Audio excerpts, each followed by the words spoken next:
Top of the morning, top of the morning, top of the morning. Welcome to another edition of Double the Innocence with your boy E-Dub here. I want to be one of the first ones to come up here in the morning and say, you know what, congratulations goes out to the Los Angeles Lakers for winning their very first game. I got to eat crow. I was one of the ones that was looking forward to seeing the Los Angeles Lakers get their butts handed to them all season long. They came out. Before I even go any further, as long as the Lakers continue playing this type of style of basketball, they'll be okay. As long as they run their offense through Anthony Davis, they'll be just fine. Guaranteed.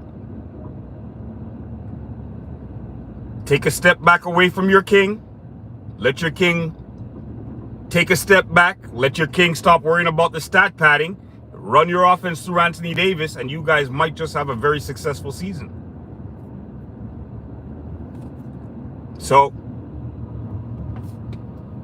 what can I say? Lakers did a fabulous job yesterday. They did a great job last night. They did a very, very good job last night. I just want to be one to give people a little bit of a food for thought. Just something to think about. That's all. Just think about it. I mean, even though the Minnesota Timberwolves did trade away Cat Williams, and their team is a little bit different this season, Ticket TV brought up a very, very good point. The Minnesota Timberwolves were the Western Conference champions last season, no? So how is it possible that they have to be starting the season on the road? Does that make sense? That's the first thing that makes you sit down and say, wait a second, yeah, that's true. That really rarely ever happens. That they have to be starting, they have to be starting. Noah, how you doing, sir? How you doing? I see you, welcome. I'm up here giving the Los Angeles Lakers their accolades. They won last night. And even though I'm not a Lakers fan, they look pretty good.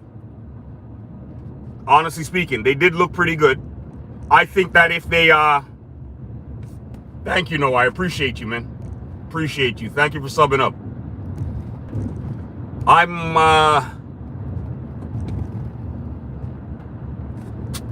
Sorry, I don't understand that. I'm a firm believer that if the Lakers decide to play this type of offense, where they're actually running the ball through Anthony Davis, they're gonna have a pretty successful season. Filipino, ate, kuya, welcome. Thank you. I personally believe that if LeBron James is willing to take a little bit of a step back, I believe that, facilitate, run your offense through Antonio Davis, you guys are going to have a pretty decent season. At least a better season than I really predicted you guys would have. All that to say, like I said, I just want to give people a little bit of a food for thought. Ticket TV brought it to my attention, and now I just feel the need to carry it over. The Minnesota Timberwolves, even though they traded away Cat Williams,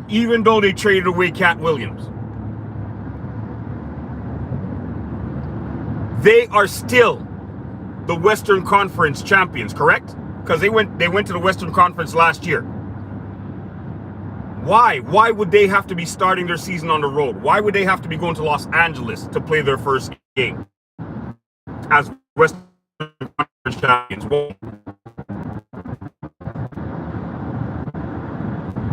Not to mention, you had Ken Griffey Sr. and Ken Griffey Jr. at that game in LA.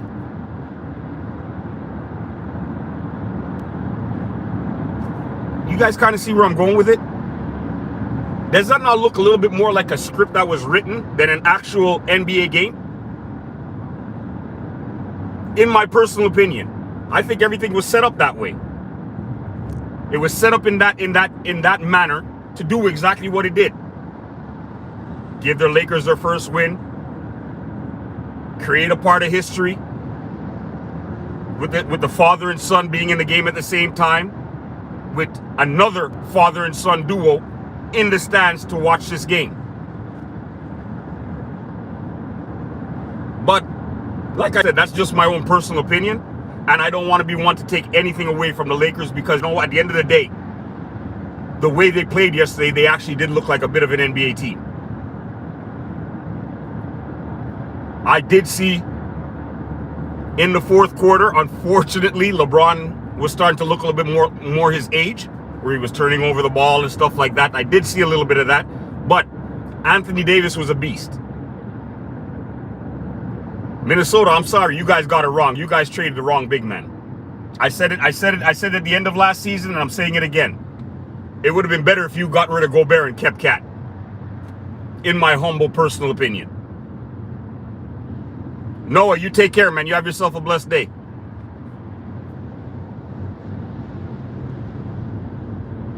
Okay, I personally think that if you guys had gotten rid of Rudy Gobert, I think you could have packaged Rudy Gobert in a nice little deal, and you guys still could have gotten Julius Randle. And DiVincenzo. I could never pronounce that cat's name, but you know who I'm talking about, the shooter from the Knicks that's now part of the Minnesota Timberwolves. I think you guys could have still gotten him. Rudy Gobert was a big man that you guys had to get rid of. I mean, listen, it's the first game. Minnesota's trying to figure things out. They got to work on the chemistry between, with all of them on the court at the same time and stuff like that. Absolutely. But I don't think you're going to have the same results that you had last season with the Minnesota Timberwolves. I personally think they took a little bit of a step backwards. In my personal opinion, I really think that they took a little bit of a step backwards, because with Cat, they had a system in place. They had something that was actually working. You take Cat out of the equation, you put Julius Randle, now you have to work on a brand new chemistry with that entire team. It is what it is. I'm not ready to give JJ Redick a grade on his coach, on how he coached yesterday, because like I said, as far as I'm concerned, yesterday's game was more or less a script written out, because there's no reason why Minnesota had to fly to LA to play in LA for the first game of the season. There's absolutely no reason for that. They were the Western Conference champions. If anything, the Los Angeles Lakers should have been going to Minnesota to play the first game, in my personal opinion. That's the way it always has been. The Western Conference champions, they play the first game in their house. The Eastern Conference champions do the exact same thing. This year, for whatever reason, the format was changed up.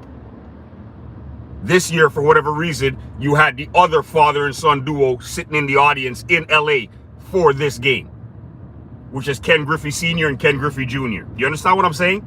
So you see how things seem to have been created to have a certain type of result? If that is possible, though, it's a shame that the NBA has gone to that, to writing the scripts. Whatever happened to just letting everything play out on the court?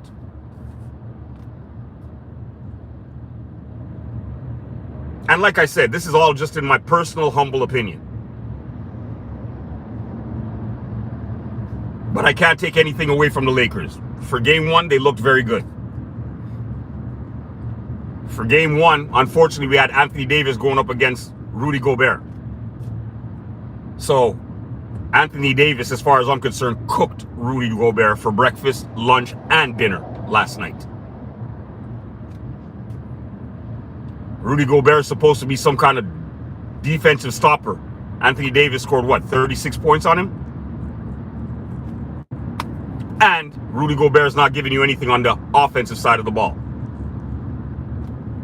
So that's why, I won't be one to really give the whole Laker organization a grade on game number one. Nor will I give the coaching staff a grade on game number one. Let's see what happens when they start playing some, like the Memphis Grizzlies, my dark horse team. the team I think that's going to do some serious damage this year. With the addition of Zach Edey and John Morant, if they can get that pick and roll working, lights out. They're going to be a force to reckon with, barring no injuries, barring the simple fact of the matter that John Morant will get out of his own way and just concentrate on playing basketball. They're going to be a very big force to reckon with this season, in my humble opinion.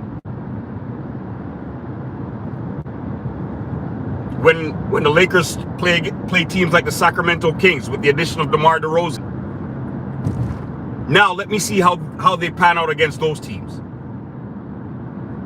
Realistically speaking, anybody who really knows basketball, you all know that, realistically speaking, Bronny James had no business checking into that game yesterday. He's done nothing to earn any minutes in a regular season game. Yes?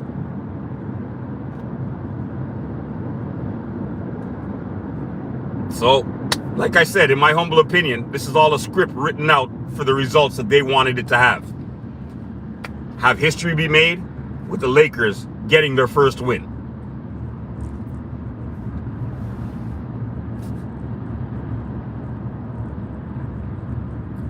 In terms of the other NBA game that was on yesterday, wow. Nobody was expecting that. I was expecting a little bit more competitiveness out of the New York Knicks.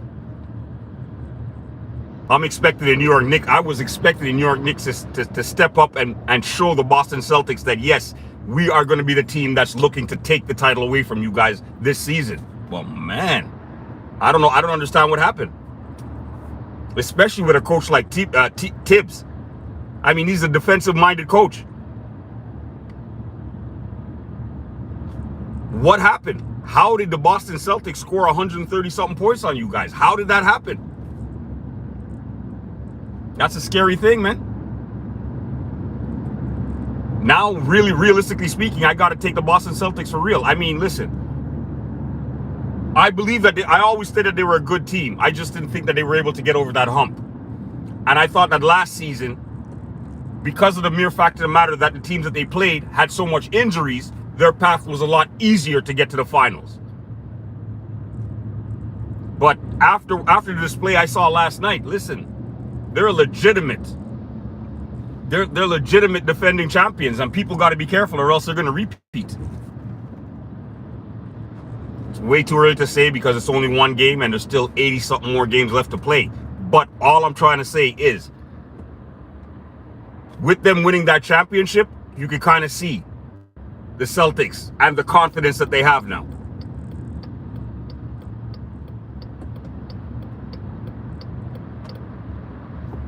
Because I think that was probably one of the key ingredients that they were missing, was the confidence. And now that they've actually gotten over that hump, won the chip, it's like a different beast right now. So, hey, Eastern Conference, you got to look out. Milwaukee, I'm hoping you guys can step up and do something.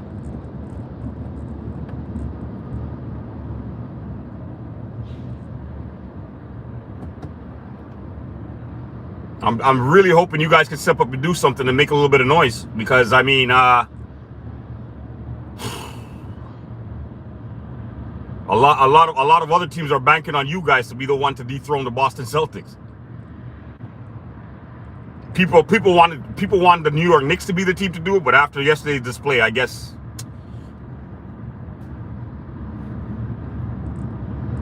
people are having a little bit more of a realistic view. I myself, I'm a Toronto Raptors fan. I love the Toronto Raptors.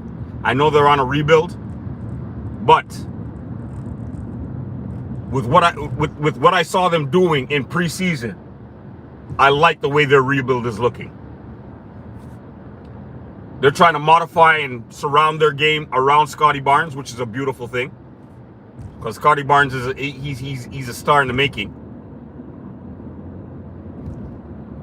And this is going to be the year that the coach for the Raptors is going to be evaluated, because this is really going to be his team. Last year, he basically took over a team from Nick Nurse.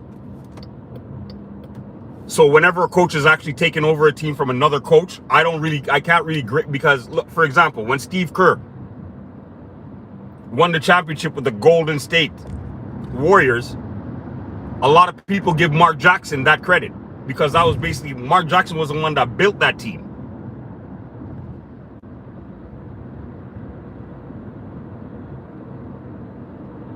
And that was a team that went ahead and won their championships and all that type of stuff.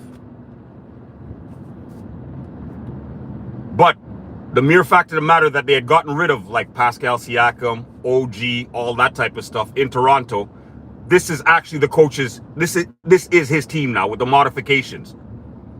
So that's what I want to see. Okay, fine. Now that he has his team, let me see what type of coach he really is. And from what I've seen so far in preseason, he looks like he's pretty decent. The team he has Scotty Barnes and a bunch of other players surrounding him. But I mean, they have a defensive scheme set in place where they look like they're going to give a lot of teams a lot of trouble, especially on the defensive side of the ball. So let's just cross our fingers and hope for the best. But I'm saying it right here, my dark horse team this year in the NBA, the Memphis Grizzlies, I'm expecting them to do some great things this season. That's my dark horse team in the Western Conference. In the Eastern Conference, give me a little bit of time to see some teams out there, and I'll let you know who the dark horse team is, who I think is going to do some deadly damage out there in the Eastern Conference. Right now, I'm banking on my Raptors. Call me crazy, call me stupid, but I believe they're going to be a surprise team in the Eastern Conference. I don't think they're going to do a hell of a lot of damage. Realistically speaking, if they could just make the playoffs, I'll be good with that. But Laker fans, tell me, man, I need to know. I need some Laker fans out there. Let me know how you think your team did yesterday. How did they look? Do you have confidence in them? You think that they're back? You think that they're going to repeat in this in-tournament play, that they're going to be the champions again? Let me know, man. I need to know how you think your team is looking.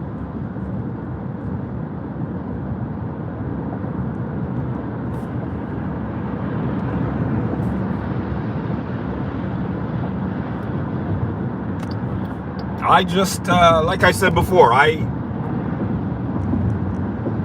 not going to determine it off of last night's game, because I believe last night's game was, the ending was written in the script. I didn't even think about that till Ticket TV brought it to my attention. And shouts out to Ticket TV, man. I mean, like I said, when I tell you this guy, I'm beginning to wonder if this particular content creator ever sleeps, because he's on top of everything. I mean, he gets everything fresh off of the press. I suggest you guys subscribe to Ticket TV if you guys like up-to-date, current news, and he's usually pretty accurate. Now, he gives you his opinion, but he's usually fair with his opinion. He calls it right down the middle. He was the one that brought to my attention, which is very, very true. The Minnesota Timberwolves were the Western Conference champions last season. Why did they have to start the season on the road? So it's just a food for thought. They started the season on the road. Ken Griffey Sr., Ken Griffey Jr. in the crowd. Before the game, LeBron James, LeBron Jr. taking pictures with the Griffeys. And then we see what happened on the court with the Lakers winning their first victory. I don't want to call foul. I don't want to say things are rigged, but it's just stuff that makes you sit back and say, well, yeah, that doesn't really make that much sense. The Lakers have no business having the first game of the season in their house. With the way they finished last season, they're one of the teams that should be starting on the road. Period. That's the way it is. Especially if you're playing against the Western Conference champions in your very first game of the season. What exactly do you guys do to get that home court advantage in the first game of the season? You guys were home just like myself watching the Western Conference, yes?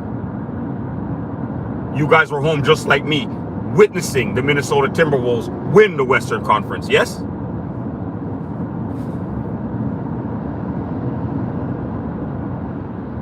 Just stuff that, like I said, it just makes you think. Was this something that was written in the script? Televised. There was, as far as I know, there was only 2 games on yesterday. you know that the majority of basketball fans are going to be tuning in, especially to the Lakers game, because they want to see exactly how this chicken pony show is going to start off. And then we do it like that. We have an individual by the name of Bronny James that, I mean, you could count on one hand exactly what he gave you in both Summer League and the preseason, but yet still he got a chance to start, not to start, but to play in an NBA game. Wasn't that more just about history than about the game? And if it is, then just come across and say that that's exactly what it was. Plain and simple. If that's what you guys were doing, Noah, you're back. Welcome back, buddy. If that's what you guys were doing, then that's all you guys got to do. Just admit that. Say we just wanted to go down in history. Have the first father and son duo on the court at the same time. Hey, basketball fans wouldn't have liked it, but we would have respected your honesty.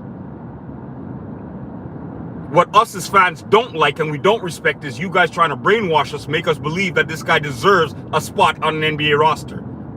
That's the part that we're having a lot of trouble with.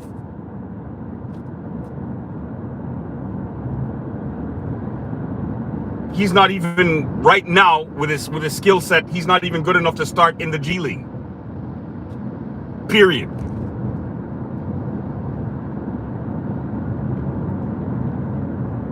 So yes, it was a touching moment. Yes, the interview afterwards with father and son, I understand as a father how LeBron would feel about this whole thing because of the fact of the matter that the game has taken so much away from him. He was not able to spend that quality time with any of his kids. I understand that. But this is not daddy daycare.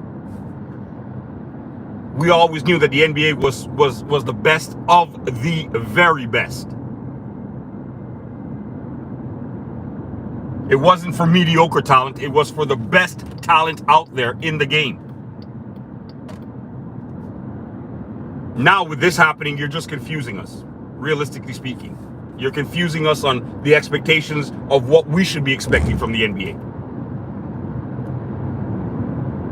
Because when you're doing stuff like this, you're actually watering down the whole product of the game, in my humble opinion, when you go about doing it like this. We're not supposed to be seeing guys that should be playing in a rec league on the court, getting paid.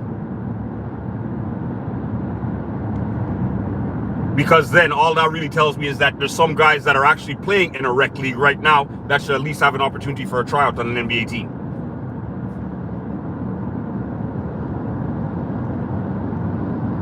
And unfortunately, there's probably some guys right now that are playing in rec leagues that are 10 times better than Bronny James. Now, is it his fault? No. Do I hold him responsible for anything that's going on? Absolutely not. But we must be honest and admit that it was his father that put him in this predicament to be taking this type of backlash. So, you created this path, now you just have to live with the lane. That's all there is to it. I myself, if I'm ever commented anything about Bronny James's game, I'm basically going to try my best to keep it on his game. I'm not going to try to disrespect him because he's a young man, 20 years of age. I'm not going to call him out of his name. I'm not really going to say he's 100% poubelle garbage or nothing like that. I'm just going to try and critique his game to the best of my ability.